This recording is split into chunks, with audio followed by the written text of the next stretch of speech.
Pascal Lereste, bonjour. Bonjour. Vous êtes ici pour nous parler de votre ouvrage Les jeunes, les drogues et leur représentation, paru aux éditions L'Harmattan. Alors pouvez-vous, s'il vous plaît, nous en dire quelques mots?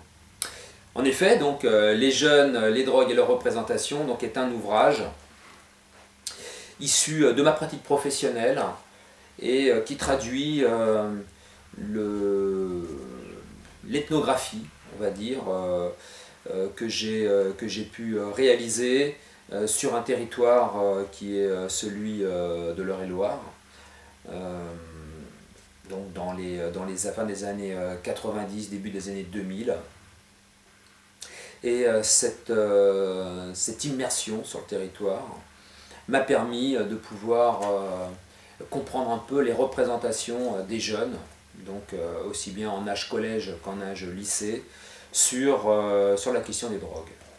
Donc les drogues ici sont traitées quel que soit le type de substance, aussi bien licite qu'illicite, donc je m'intéresse également au tabac, à l'alcool, mais aussi bien sûr au cannabis, à l'ecstasy, au LSD, à la cocaïne, à l'héroïne, au crack, etc.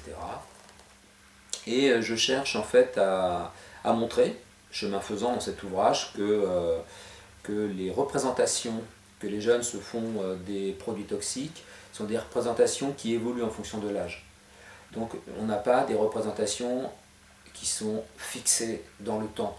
Ces représentations, elles évoluent à mesure aussi des expériences que les jeunes font dans l'espace social et notamment dans le groupe des pairs, PIRS. C'est-à-dire que plus les expérimentations en groupe sont complexes, et donc pas uniquement sur la question des produits toxiques bien sûr, plus elles sont complexes et plus donc ces représentations vont évoluer. Donc ce qui est intéressant dans le temps, ça a été pour moi de pouvoir mesurer que certains jeunes qui disent qu'ils ne sont pas intéressés par les produits, hein, lorsqu'ils arrivent en sixième, en collège par exemple, eh bien, ils évoluent ensuite très rapidement vers l'idée que en fait, c'est quand même des produits qui sont intéressants, semble-t-il, parce qu'ils produisent de la désinhibition et qu'ils favorisent certaines pratiques, notamment des pratiques amoureuses, hein, qu'ils auraient du mal à avoir sans ces produits. Et donc on voit des jeunes qui prennent de l'alcool, qui vont fumer du cannabis, aussi pour pouvoir être plus à l'aise, hein, dans la relation avec les autres. Voilà, et puis ensuite, l'évolution de leur représentation, eh bien, elle sera aussi fonction de la croissance, hein, des autres types d'expérimentation, aussi bien amoureuses, etc. Et on voit que finalement, cette question n'est pas plus terrible, hein, qu'elle l'est dans le monde adulte. Donc, très souvent, quand on s'intéresse à la question des drogues chez les jeunes, on a tendance à oublier que le monde adulte lui-même est consommateur de produits toxiques licites, et parfois aussi illicite, et que la consommation, eh bien, elle se fait aussi pour pouvoir obtenir des rythmes dans le travail, pour pouvoir compenser les difficultés de sommeil par exemple, ou la carence en récupération par le sommeil.